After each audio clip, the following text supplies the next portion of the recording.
President Obama welcomed Uruguayan President José Mujica to the White House today. Now, the U.S. presidential dwellings look a bit different than the Uruguayans because Mujica has foregone all the trappings of power and he lives here in his own tiny home on a dirt road in the capital, Montevideo. Mujica's austere lifestyle has grabbed the world's attention since he became president in 2010. He drives a 1987 Volkswagen Beetle, he donates 90% of his salary, and he sells flowers that he grows with his wife, who is, by the way, a senator. But it's Mujica's remarkable transformation from Marxist guerrilla to president and his country's liberal laws, especially on marijuana, that have thrust him into the spotlight now. Uruguay is the first country to fully legalize the marijuana trade, earning it both praise and criticism from all over the world. Ironically, Mujica is also battling big tobacco, and he wants Obama's help, he told me just before their meeting. He's bringing his own goodwill too, reiterating his offer to accept some of the Guantanamo prisoners to help close what he calls that abominable place. President Mujica, welcome to the program and thank you for joining me. It's my pleasure, and hello to you. Let me first start by asking you about legalizing marijuana in Uruguay. What is the reaction to the legalization of marijuana in your country? It's not legalization. We are regularizing a clandestine market that we want to legalize, that the state is going to take charge. We are not expanding addiction. We are trying to resolve the problem in time for people who go into this addiction, which, like any other addiction, is a bad thing. In my country, there is a majority of people who do not understand my policy yet. However, the popularity of it has been climbing up. More people are now understanding what it's all about. It is a measure against drug dealing. We are trying to snatch the market away from them. Because it's 80 years now that we are repressing drug use, and in '84 we had about 2,000 registered consumers. Today we have 150,000. So like everywhere in the world, repression by itself doesn't do the job.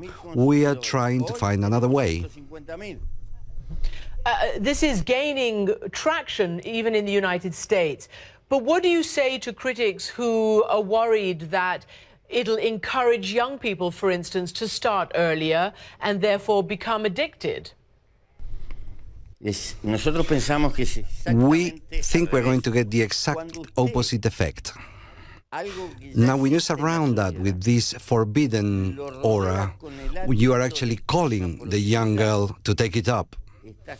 However, if you place it as a control product that you can purchase at the chemist, like some other drugs like morphine, which is used for certain prescriptions, then we are taking the mystery out of marijuana and we hit the drug dealers. You were the leader of the Tupamaru guerrillas in Uruguay for many years. And at that time, there was a deep anti-Americanism, obviously, amongst the rebels. You are president of Uruguay. How you feel about the evolution that here you are now going to the White House. I want to know how you feel. I cannot deny reality.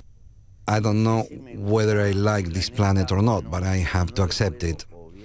It would be disingenuous from me if thinking that if a small country like mine ignores what the United States is today. There is not just one United States. There are a lot of things in the States that I could consider to be reactionary, of invasive attitudes, things that sometimes are even scary because of the amount of power this country has in response to Latin America. However, there's also a big debate in the States. There's a human progress, there's a technological and scientific development that helps the whole of humanity. So we cannot just put everything in one bag and just say one word to describe the US. The States is an amazing place. The president might be a bit restricted by Congress, but a lot of us, and I will say it like this, we never thought that a black person would actually get to power in the United States, so that's a battle won. Mr. President, you have captured the world's imagination because you are known as the world's poorest president. In fact, you choose to live in your original residence of your own. You won't go and live inside the presidential palace. Can you tell me what it is that motivates you and how your 14 years in jail affects the way you live today? My years in jail were a bit like a workshop for that actually forged my way of thinking and my values.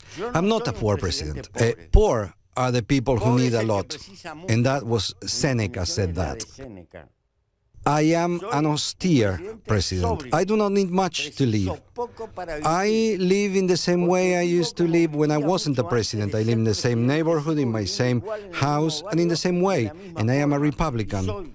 I live like the majority in my country lives. It was a majority who voted for me, and that's why I identify with them. Morally, I do not have the right to live like a minority in my country. A lot of people like a lot of money. They shouldn't go into politics. That's my way of seeing it. I am not improvising. I don't do marketing. This is my philosophy. How long did you spend in solitary confinement, and how did you manage to survive that? Because human beings are strong, and that's what I want to transmit to people, that we can trip and fall, but we can always stand up and start anew. We shouldn't look for that strength outside. We have it inside ourselves. We shouldn't blame others. We have to look inside ourselves for that strength. Nature has given us all we need. The ones who fail are those who stop fighting. Life is a lovely fight. We have to defend it.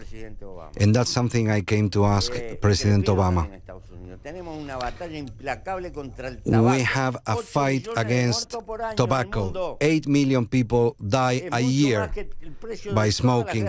That's a lot more than all the people who die at wars. Philip Morris is suing Uruguay because of your actions against smoking and against tobacco. What is your response to that? I have said it already. It's not about companies, it's not about suing. I'm just asking that we do have to really fight against this. Life is worth everything, and we have to fight for it. Being alive is a miracle, and I will really insist every day. That's why this battle against tobacco and other battles for life, I will always fight for them. I just want to ask you finally to explain how you survived, what you did to get through 10 years in solitary confinement. I read that you interacted with the insects and befriended the rats in your cage. Why was that important? If you catch a black ant, a normal, common ant, you grab it with 2 fingers, you put her right inside your ear, and you'll hear it scream. But of course, you need time to do that, and you have to be really lonely. When you spend a long time by yourself in solitary confinement, a frog, a rat that comes to eat because you leave some crumbs there, it's life. It's the life you have there. And probably there's nothing worse than loneliness after death. We are gregarious. We need society to live.